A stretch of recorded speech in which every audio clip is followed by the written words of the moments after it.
Well, what exactly is a homeowners association? What are the benefits to owning a home in a homeowners association? What are the drawbacks to owning a home in an HOA? We're going to be talking about that and a whole lot more today on the Brian Hirsch Show.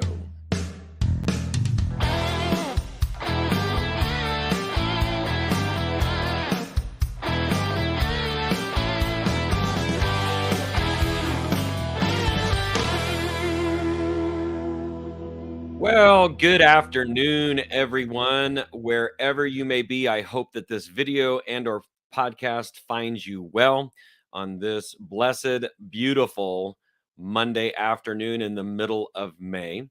And for those of you who are, thinking about buying a house, one of the things to consider is whether you should buy a house in an HOA, in a homeowners association. Now, in my real estate career, I have been fortunate to have been able to sell somewhere in the neighborhood of 500 homes, give or take. And a number of those have been in homeowners associations of, different kinds. The most commonly in the homeowners association in which I live, that would be Spring Valley Lake here in beautiful Victorville, California. But there have been several clients who have expressed to me when talking to them, they'll come to me and they'll say, we're thinking about buying a house. We'd like 3 beds, 2 baths. We'd like, 1,500 to 2,000 square feet. This is how much we want to spend. And the criteria that I like to discuss first with my clients is location, because the 3 things that add value to a house in this order are location, location, location. And so I just encourage my clients to pick neighborhood first. Now, almost all of the buyers, or if not almost all of them, most of them say, well, we want a safe neighborhood. We want a good neighborhood. And as a real estate broker with extensive experience and knowledge of our market, I can tell you where all the preferred neighborhoods are in our area, in our market. But then oftentimes when I suggest perhaps a consideration of Spring Valley Lake, I have clients who tell me we do not want an HOA. And I would say that would be the most common objection if I bring up Spring Valley Lake and say, well, we don't want to live in an HOA. And I can't recall ever a client telling me we want to live in an HOA. So this begs the question, it leads to a dialogue that I have with the clients on these are the benefits of an HOA. And these are the drawbacks to an HOA.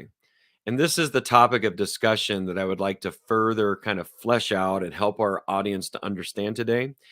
And to give us more understanding on this, we've invited to come on the show today as our guest, the general manager of Spring Valley Lake Association. And I would like everyone, if you would please, to welcome Mr. Alfred Logan to the Brian Hirsch Show. What is up today, my brother? What's happening, Brian Hurst? Look at you, man. You look so sharp. Thank you. You always look sharp, and you look thinner. You know what? I'm doing something called a 75 hard challenge, and I'm sticking to it. I'm stubborn, and I want to accomplish this 75 days of just consistency and taking care of my health.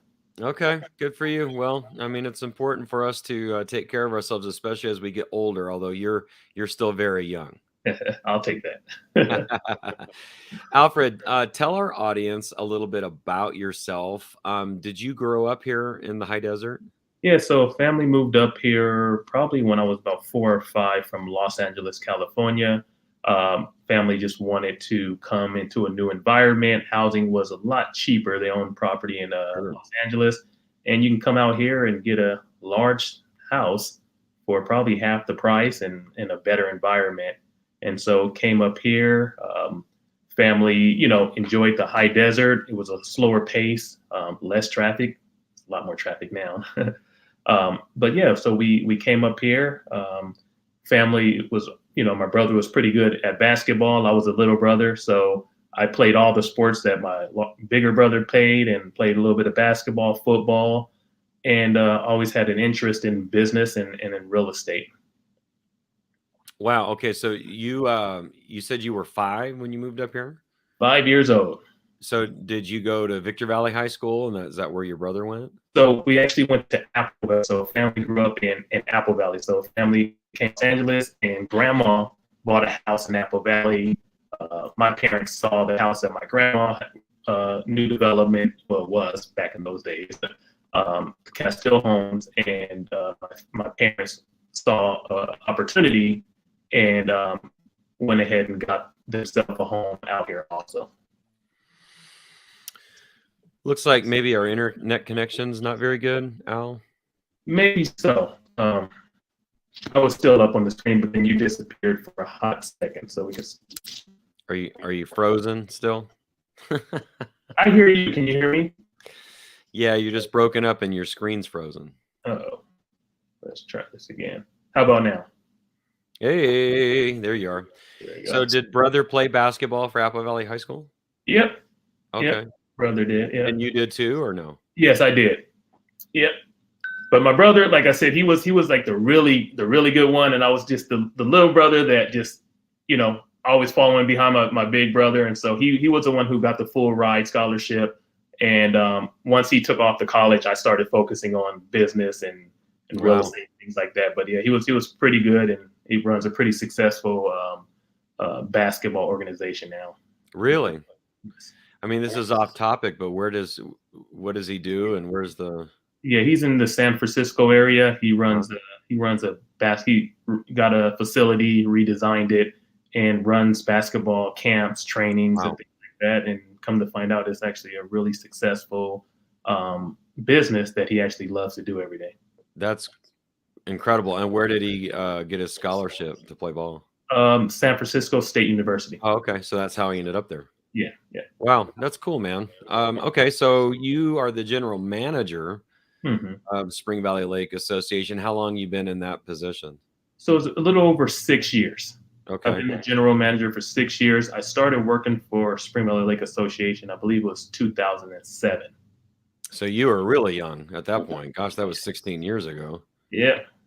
So, and what did you do for the association? You were in public safety? Yeah, so I applied to be a public safety officer. During that time, I was looking to get 1 or 2 years experience and then transition into law enforcement. That was the game plan. Yeah. And instead you found yourself as the general manager, which I guess in some ways is law enforcement. So as you know, 2007, 2008, that's when the economy kind of shifted. And I was on my way packing my bags to head to LAPD.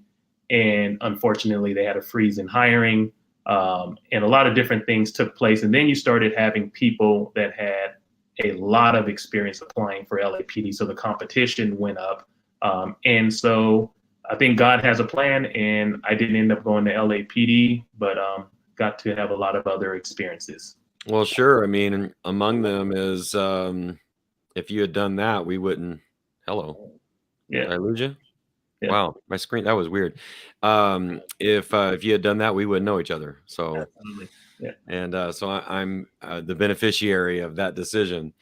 And for the sake of informing the audience fully, I serve as the vice president of the board of directors for the association, and you and I have had the chance to work closely over the last 3 years now. It's been 3 years.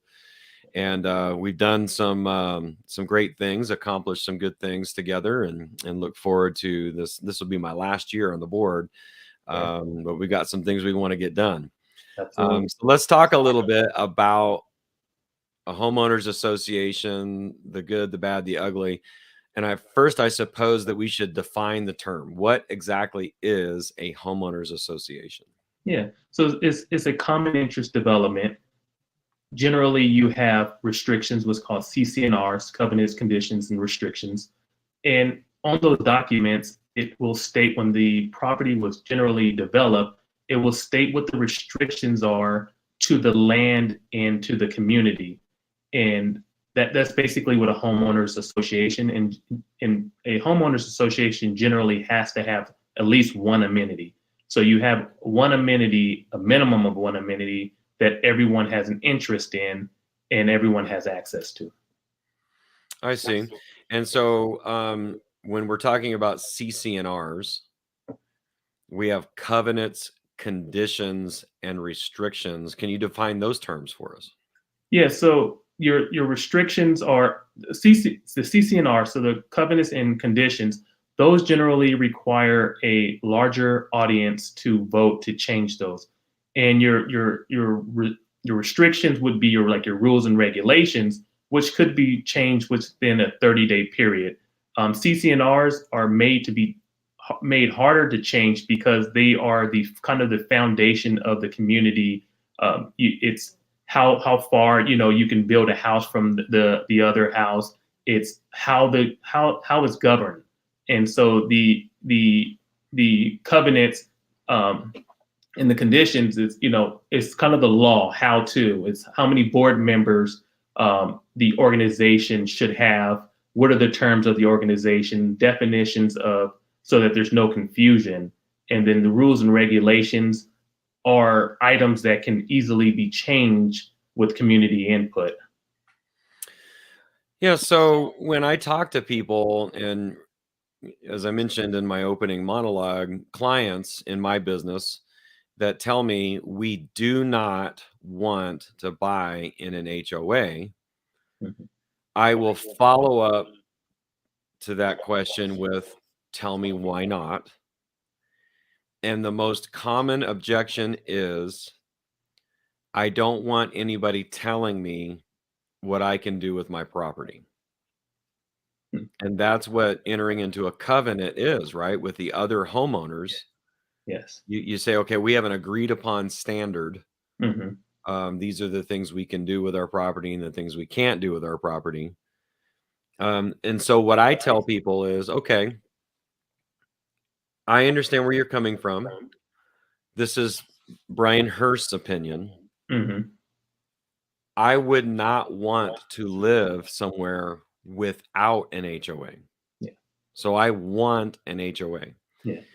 Now, to be fair, part of this is because of the business I'm in and I understand how it all works, how housing works. Hmm. But what preserves value in a community is what we call conforming standards. Okay. So if you go into a neighborhood and the homes are conforming, Hmm. the value of the homes is going to be higher. Absolutely. Whereas if you go into a community where the homes are not conforming and you have, a beautiful 3,000 square foot, newly built, completely updated mansion next door to a little shanty um, shack that is dilapidated and old, the value of that mansion is not going to be as high as if it were around other mansions, if that makes sense. Absolutely. So what I tell people is, okay, I understand that you don't want anybody telling you what you can or cannot do with your property. Aha. But I do want to live in an area where the association can tell my neighbors what they can or cannot do with their property. Yeah. Yeah. Right? Yeah. And so one of the things that people that probably generally your buyer would probably miss is that cities, just because they're not a homeowners association, or if you're in the county or city area, you still have restrictions on your property. You Sure. still have standards. What the issue is they don't have the resources to enforce them. But if you look at the documents, it clearly says you're supposed to take care of your property. You're not supposed to have weeds in your property. They lack the resources, and that's the only reason why you don't see them being held accountable. Well, okay. So here's a true story. This is an anecdotal example of what we're talking about. I had a client who purchased a home here in Spring Valley Lake. He had a ton of vehicles and started parking his vehicles around his property, took out his backyard, poured all concrete in his backyard, started parking cars in the backyard, put up a above ground pool in his backyard, took out the landscaping in his front yard, and left a dog outside that was barking. And sure enough, Alfred, as you might imagine, there were phone calls, and he kept getting notifications from the association, basically telling him, "Look, you can't do these things."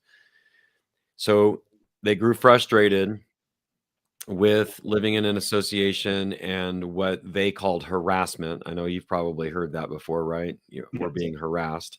Yes. So they sold the house and bought a house over a brand new construction in Hesperia, Hmm. because Hesperia, for the better part of the last 30 years, has, been known as the Wild Wild West, and you can kind of do whatever you want. But guess what? The city of Hesperia has started cracking down. Yes, they have. And so they went over and they started doing whatever they wanted with their property. Sure enough, the city contacted them. I think maybe have levied some fines Yeah. because they were doing some things outside of whatever the local ordinances are in the city of Hesperia. So it's a little bit of a misnomer, misconception that if I don't live in an HOA, I can do whatever I want with my property. That's not necessarily true. Not true. One thing a lot of people don't know about me is I was for a long time kind of a silent partner in a new construction company, and I was kind of basically 49% owner. So I really didn't have a full say on the day-to-day operations.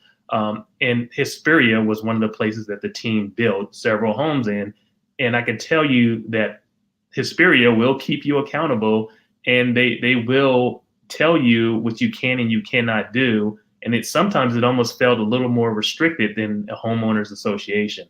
Mm. Yeah, the difference is that with a homeowners association, you've got a board of directors, you have staff such as yourself and our public safety and our maintenance staff, and a place to call that's more readily available than, if it were the city of Victorville that you had to call because your neighbor's doing X, Y, and Z. And a little bit more accountability in a homeowners association than maybe even if the rules are more restrictive. It's just more difficult for a city to be able to keep up with all these properties. There's a lot more resources when it comes to you getting your concern or problem solved with either whether it's a neighbor to neighbor dispute or it's just keeping a homeowner accountable.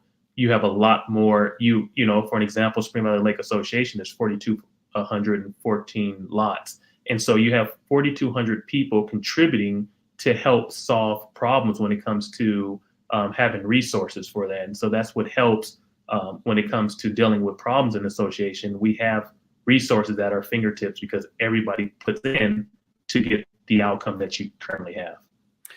So a couple thoughts before we kind of transition. Back in 2008, you referenced a troubled time in our economy. Now, what is interesting about the last 100 years of the housing market is through all of the recessions, Mm-hmm. with the exception, I think, of two, but maybe only one, Mm-hmm. the value of homes went up during the recession. Mm-hmm. The exception was 2008. And the reason for that is the recession was caused by the housing market. Yes, correct. So, the effect was a recession, but the cause was the housing market.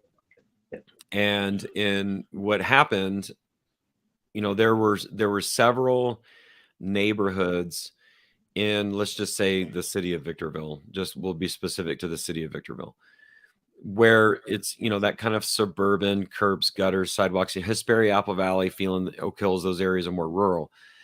But in Adelanto and Victorville, you're going to see more of the suburban curbs, gutters, sidewalks, parks, these kinds of things. And you saw that there were some planned developments where all these homes were built between, say, the mid 90s to the early to mid 2000s, plethora of homes. And the idea was this is going to have a nice kind of Leave It to Beaver feel and, nice homes.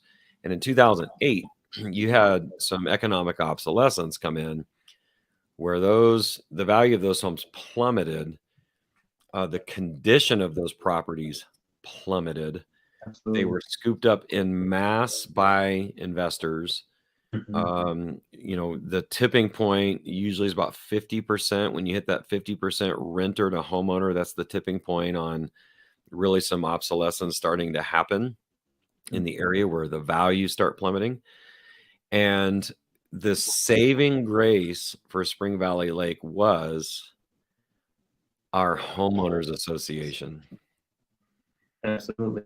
You could have really seen Spring Valley Lake become, devastated to the same degree as all the other surrounding areas, if not for, and I don't think you were the general manager at that time, No. but I think it was about 2010 or 11. Are you still with me, Al? Yes, I still hear you. Your screen's frozen, so I just want to make sure. Um, the cracking down on it, whether it's a homeowner or a renter, we're going to insist that you maintain your property and you don't park cars in the yards and that kind of thing. Absolutely. And so one of the processes that we have, and it looks like the internet is still acting up. I don't know if you can still hear me. Yeah, you're breaking up. Is there a way for you to refresh it again like you did a Yeah, minute give ago? me 1 second.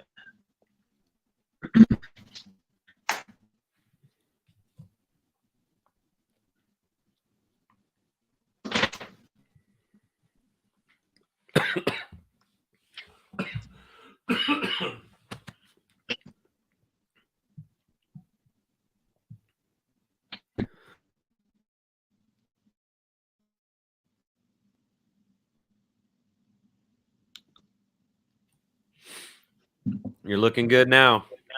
All righty. All right, where did we leave off? Oh, I was just talking about how the homeowners association saved our community, Absolutely. particularly when the staff, you could see it about 2010, 11, 12, somewhere in that time frame, they became much more diligent about enforcing the rules. Yeah. Yeah, and so that's a good thing about an HOA is if it's managed properly and your finances are good, what ends up happening is the association still continues to enforce.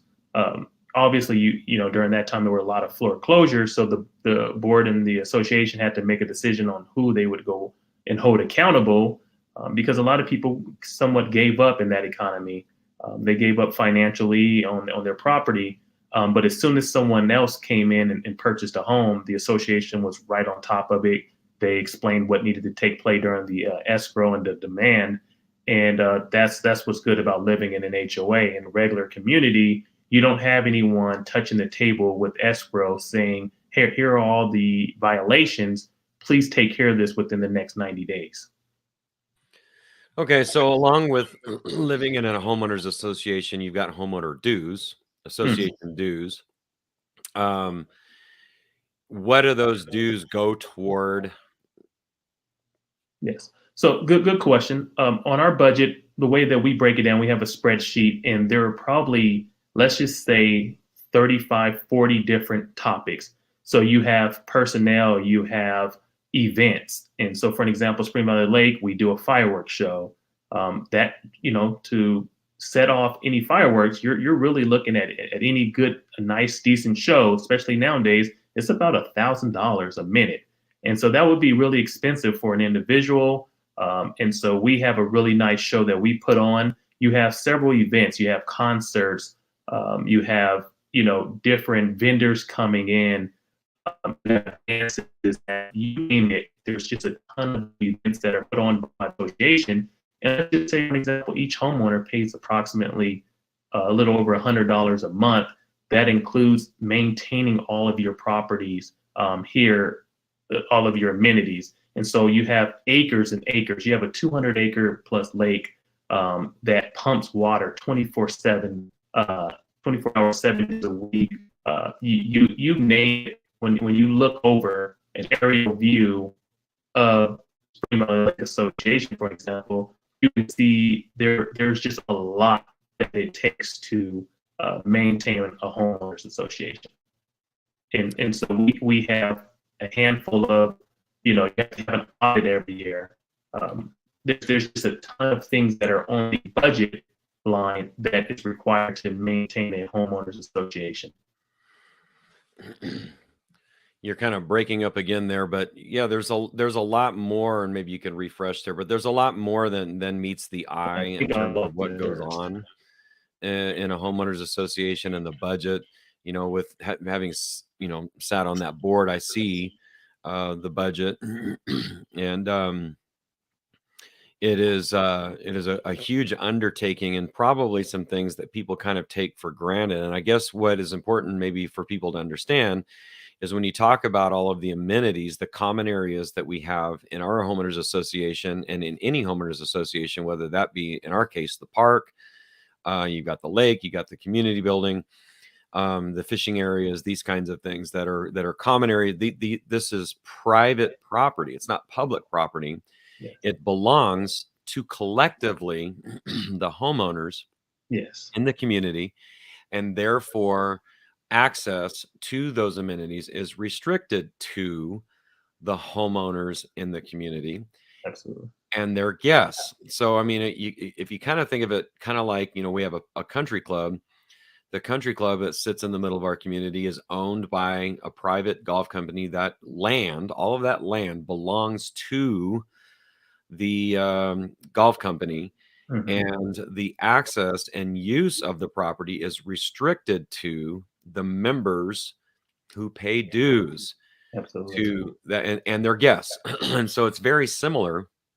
Now, what I think people maybe have a little bit of a misunderstanding about it all, because I mean, let's face it, unless you are dealing with the ins and outs on municipalities and budgets, you kind of don't think about these things. Absolutely. But they just kind of, even like in if it's a city park or something like that, it's underwritten somehow with tax dollars, right? Hmm. So if it belongs to the public, then the public can have access. Yeah. In this case, our amenities, it feels like public property, Hmm. park or whatever, because you can go right on there and there's no, check-in or anything like that. But it's not. It's private property.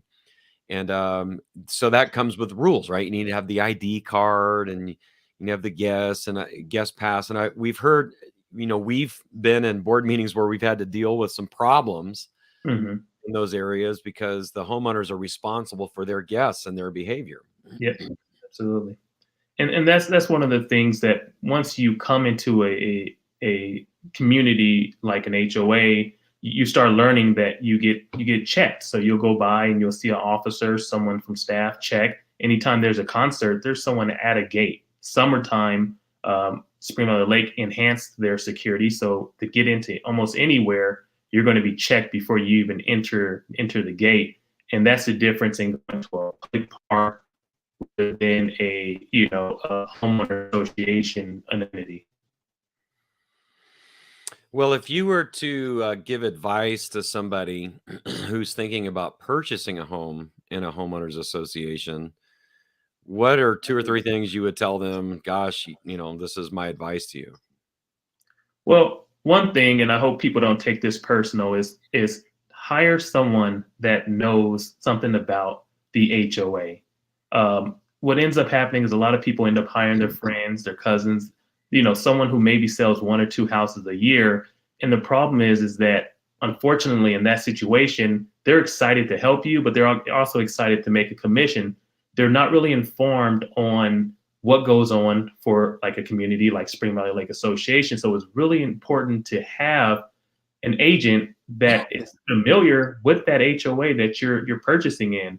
It will really upset you to buy into a homeowners association and then find out that you can't have chickens in the back of your yard, or you can't park your car on the rocks, or one thing that someone might think is silly, but in Spring Valley Lake, you need to pull your trash can out of sight, and that's something that a lot of people won't admit that they really like. But I get a lot of emails that says, "Thank you for enforcing the trash can." They think it looks tacky, and so those are things that your agent should know. And if they don't know, unfortunately, a lot of them don't ask. And all you have to do is pick up a phone and say, "Hey, you know what? I have a client that's really interested in here. What should we know about this place?"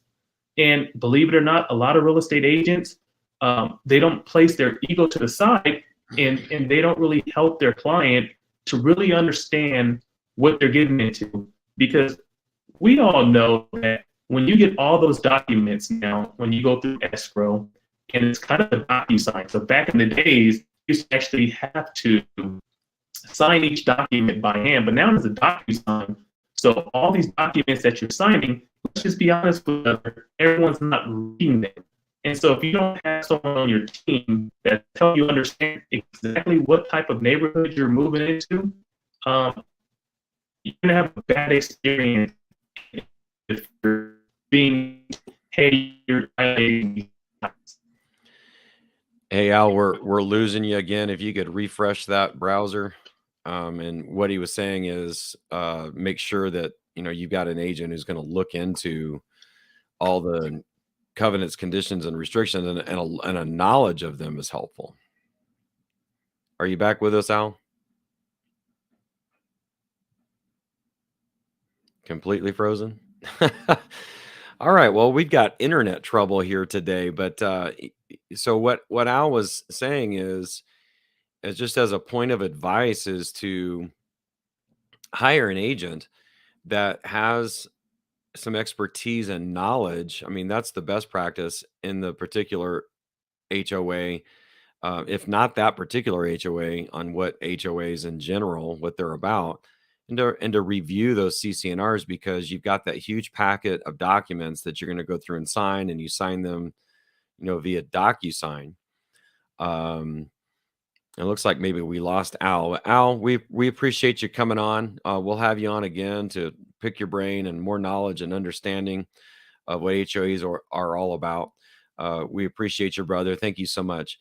But yeah, he was just saying, have an agent that if they don't have knowledge of that HOA, they have knowledge of what HOAs in general are about, what they entail, and then you can review those documents. All right. So with that, let's get to this week's weekly market update. This is for May 15th, 2023. Here in our market, in the last 30 days, we sold 370 homes. The median sale price of those 370 homes is $407,250. And year over year, 1 year ago, during the same period, we sold 430 homes at a median sale price of $425,000. So we're down year over year in the number of homes sold by about 14%, and we're down year over year about 4% in the values. In escrow, we're up just a little bit since last week. We had 600 homes in escrow last week. We got 604 this week, and we have active listings of 594. So the market remains tight. Interest rates have not changed all that much over the last week, and it looks like this is the new normal, between 5 and 6%. All right, so that is this week's market update, and we're going to close out today's segment with the Check This Out segment of the broadcast. But before we do that, be sure to like, share, and subscribe. This helps us spread the word and help people and understand to win in both real estate and life. All right, so for today's Check This Out segment, for those of you who know me, you know that I am a freak when it comes to ice cream. I love ice cream. And while I lived over in the American Southwest, I fell in love with a brand called Bluebell ice cream. Wonderful if you live in that part of the country. And as far as store-bought ice creams, I kind of usually lean toward Haagen-Dazs.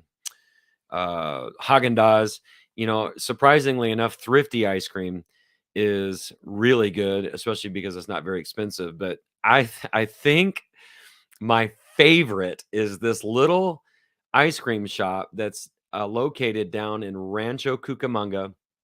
Handles homemade ice cream. So if you're ever down in Rancho Cucamonga, you just go down the 210, exit Haven, go north on Haven off of the 210, and right there on the right-hand side is next door to Quirky's is this incredible ice cream shop called Handles. The company's actually out of the Midwest in Ohio.